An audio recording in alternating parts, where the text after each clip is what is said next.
সবে বৈশাখের প্রথম সপ্তাহ পেরিয়েছে, চারদিকেই চলছে তীব্র তাপপ্রবাহ। আর এই দাবদাহকে উপেক্ষা করে মুমূর্ষু মানুষের পাশে দাঁড়াতে প্রতি বছরের মতো বৃহস্পতিবার হুগলির HETCর ব্যবস্থাপনায় ও হুগলি হেলথ হোমের সহযোগিতায় অনুষ্ঠিত হল স্বেচ্ছায় রক্তদান শিবির। এদিনের এই রক্তদান শিবিরে ছাত্রছাত্রী ও শিক্ষক শিক্ষিকা মিলে মোট 100 জন রক্তদান করেন।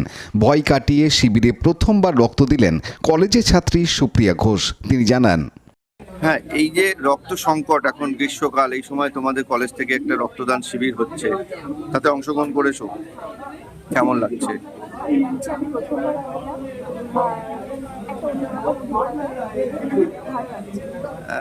এই যে তোমারও অনেক সহপাঠী আছে, একসাথে বড় কলেজে করেছো, তারা তো রক্ত দিতে ভয় পায়, বিশেষ করে মেয়েরা তো রক্ত দিতে খুবই ভয় পায়। সে জায়গায় দাঁড়িয়ে তুমি রক্ত দিলে, তাদের উদ্দেশ্যে কি বলবে?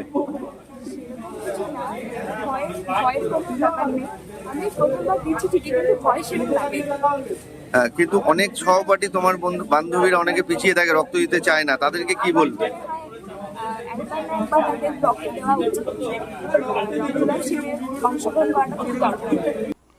শিবির প্রসঙ্গে HETC কলেজের অধ্যক্ষ জানান, যে রক্ত সংকট মোচনের উদ্দেশ্য হচ্ছে, কি বলবেন?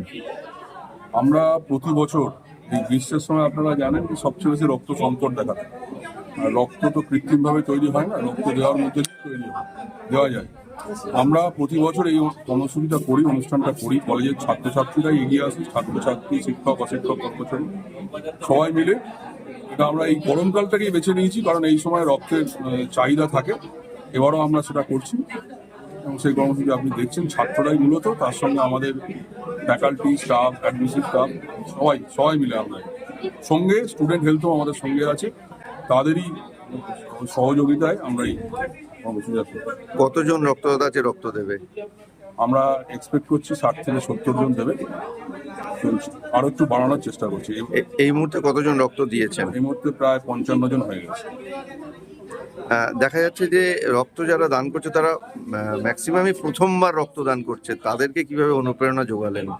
আমাদের এই ছাত্রদেরকে, আমাদের যারা টিচার, নর্থ হুগলি আঞ্চলিক কেন্দ্রের সম্পাদক জানান, এই কর্মসূচিটা হচ্ছে এটা একই সঙ্গে মহৎ এবং একই সঙ্গে গৌরবের, কারণ ওই যে আগেই বলেছে যে এই গরমের সময় রক্তদান এটা একটা ব্যতিক্রমী।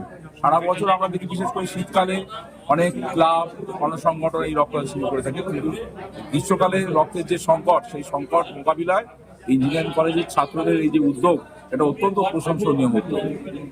এবং আমরা জানি যে স্কুল, কলেজ, বিশ্ববিদ্যালয়ে আমরা ছাত্রদেরকে শুধুমাত্র পুঁথিগত বিদ্যায় শিক্ষিত করে তুলি না, অলরাউন্ড ডেভেলপমেন্ট, অর্থাৎ সামাজিক যে মূল্যবোধ, সেই মূল্যবোধেরও সূচনা হচ্ছে এই ধরনের একটা কর্মসূচির মধ্যে দিয়ে। এই জন্য এটা পানু পালের report, Hooghly TV. Like, share, subscribe করুন হুগলি টিভি। খবর এখন বুক পকেট।